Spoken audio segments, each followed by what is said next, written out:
Assalamualaikum warahmatullahi wabarakatuh. Kenalkan, kami dari kelompok 6 yang beranggotakan yang pertama saya Ananda Noval Adiasa. Saya Margareta Klairin. Saya Noval Fadila Nugra. Saya Dinda Karisma Salsabila. Pada materi presentasi kami akan membahas mengenai komunis, yakni Gerakan 30 September Partai Komunis Indonesia. Izinkan kami untuk memulai, dipersilakan. Yang pertama, asal-usul paham komunisme.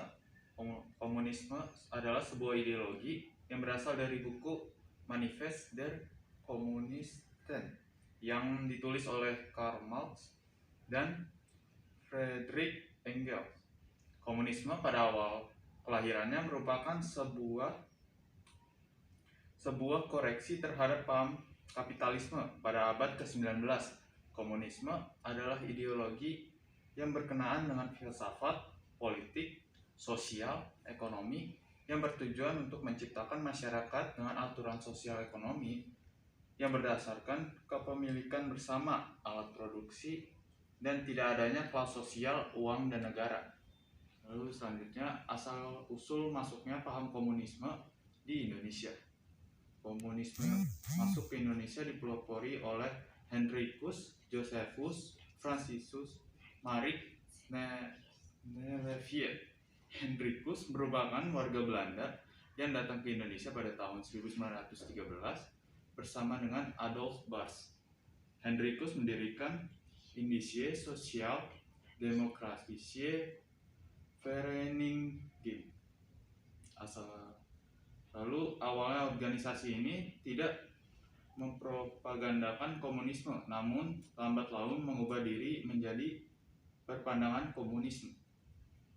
Setelah keberhasilan revolusi di Rusia, mereka memasuki organisasi-organisasi massa untuk menyebarkan paham ini. Salah satunya Serikat Islam (SI), pimpinan Semaun, kemudian SI terbelah menjadi SI Merah dan SI Putih. Akhirnya SI Merah lah yang menjadi partai komunis serta melakukan pemberontakan pada tahun 1926. Pada tahun 1948 hingga 1965 yang mengakibatkan kejatuhannya Soekarno. G30 SPKI adalah singkatan dari Gerakan 30 September Partai Komunis Indonesia. Itu tuh peristiwa bersejarah yang terjadi pada tahun 1965. Nah, peristiwa bersejarah ini itu merupakan peristiwa pemberontakan dari Partai Komunis Indonesia, yang mana peristiwa ini tuh menelan 6 korban, yakni dari kalangan militer, yakni para jenderal, dan juga satu orang dari kalangan militer juga, yakni seorang perwira tingkat 1. Nah, Presiden Soekarno menyebut peristiwa ini dengan istilah Gestop, yakni Gerakan 1 Oktober. Sementara Presiden Soeharto menyebutnya dengan istilah Gestapu atau Gerakan September 30. Dan pada Orde Baru, Presiden Soeharto mengubah singkatannya menjadi G30 SPKI yang kita kenal saat ini. Pada slide berikutnya adalah penyebab dari gerakan ini tersendiri. Yang pertama, penyebabnya adalah PKI ingin menyingkirkan petinggi militer yang dianggap menghalangi tujuan mereka.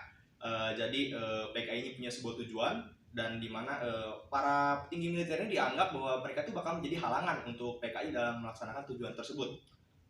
Yang kedua itu PKI memiliki kecurigaan bahwa praksi militer, yakni para jenderal itu tuh merencanakan kudeta terhadap Soekarno. PKI menilai gerak-gerik dari fraksi militer atau para jenderal tersebut memiliki kecenderungan untuk menuju pada pelengseran Soekarno. Yang ketiga adalah terjadinya ketidakharmonisan antara PKI dan TNI.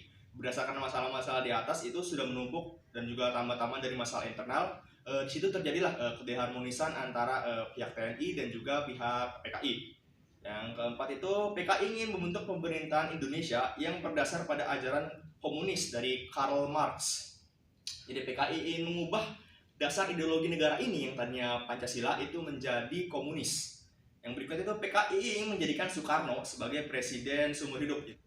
Yang berikutnya itu kita bisa lihat pada di gambar itu gambar lubang buaya atau tempat terjadinya peristiwa itu gambar yang baru-baru ini ya teman-teman. Jadi itu sudah dimulai direnovasi.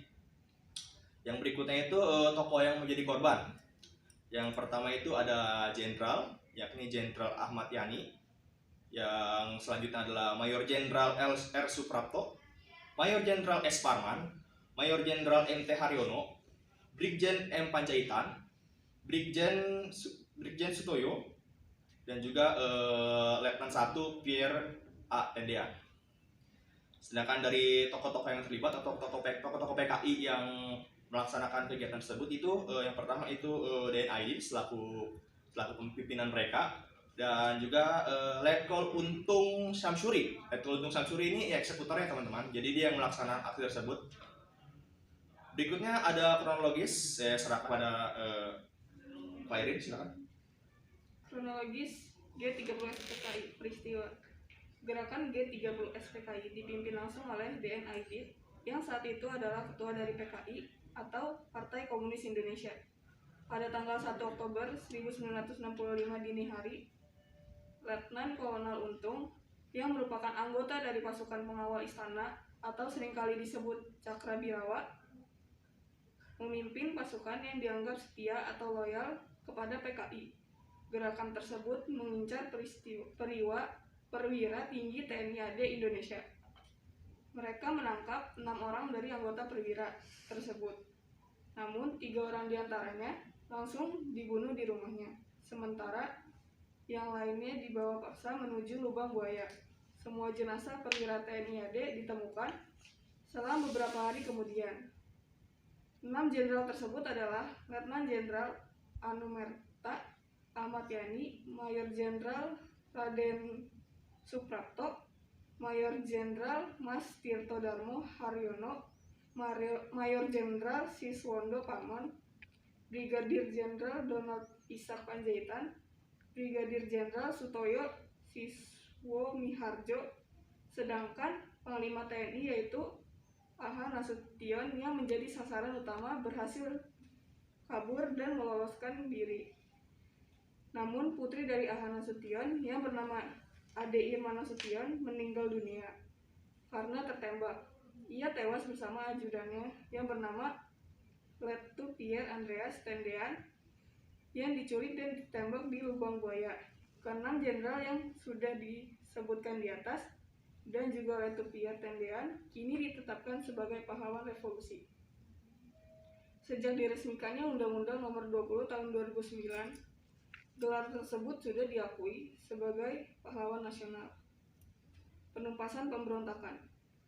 Akibat peristiwa pada 30 September 1965 itu, banyak petinggi AD tidak diketahui keberadaannya. Setelah menerima laporan serta membuat perkiraan, Soeharto mengambil kesimpulan bahwa para perwira tinggi itu telah diculik dan dibunuh. Lalu langsung mengambil alih pimpinan AD guna menindaklanjuti peristiwa tersebut. Pada 1 Oktober 1965, penumpasan pemberontakan G30 SPKI pun dimulai. TNI berusaha menetralisasi pasukan-pasukan yang menduduki lapangan merdeka. Selanjutnya, Mayor Jenderal Soeharto menugaskan Kolonel Sarwo Edi Wibowo untuk merebut kembali gedung RRI dan pusat telekomunikasi. Dengan dikuasainya RRI dan telekomunikasi, pada jam 20 WIB, Soeharto mengumumkan bahwa telah terjadi perebutan kekuasaan oleh G30S. Diumumkan pula bahwa Presiden Soekarno dan Menko Hankam atau Kasat Jenderal AH Nasution dalam keadaan selamat. Lalu selanjutnya pada 2 Oktober 1965, operasi berlanjut ke kawasan Halim Perdana Kusuma, tempat pasukan G30S mengundurkan diri dari kawasan Monas pada tanggal yang sama atas petunjuk polisi Sukirman yang berhasil lolos dari penculikan PKI. Pasukan pemerintah menemukan lokasi jenazah para perwira di lubang sumur tua yang disebut Lubang Buaya. Pada 4 Oktober 1965 dilakukan pengangkatan jenazah tersebut dan keesokan harinya dimakamkan di Taman Makam Pahlawan Kalibata, Jakarta. Para perwira yang gugur akibat pemberontakan ini diberi penghargaan sebagai pahlawan revolusi. Setelah terjadinya tragedi G30 SPKI, Soekarno kemudian memerintahkan Mayor Jenderal Soeharto untuk menghilangkan dan membersihkan semua unsur pemerintahan dan pengaruh Partai Komunis Indonesia. PKI dinyatakan sebagai penggerak dari gerakan kudeta terhadap NKRI. Dalam di belakangnya diburu dan ditangkap, termasuk DN Aidit yang sempat lari dan kabur ke Jawa Tengah. Anggota organisasi lain yang dianggap sebagai simpatisan atau yang berkaitan dengan PKI juga ditangkap.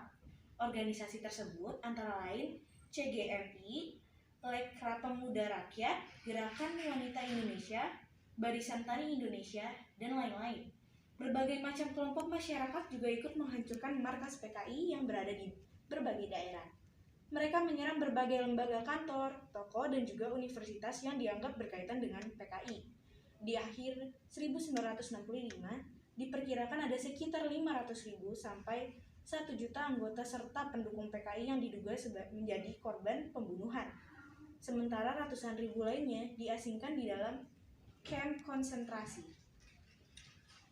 Di slide berikutnya di sini ada dampak dari G30 SPKI sendiri ya.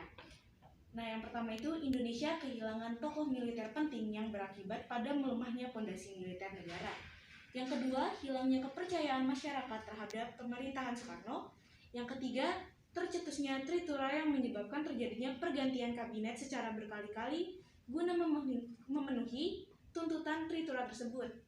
Yang keempat, terjadi pembantaian besar-besaran terhadap PKI dan juga yang memiliki hubungan dengannya.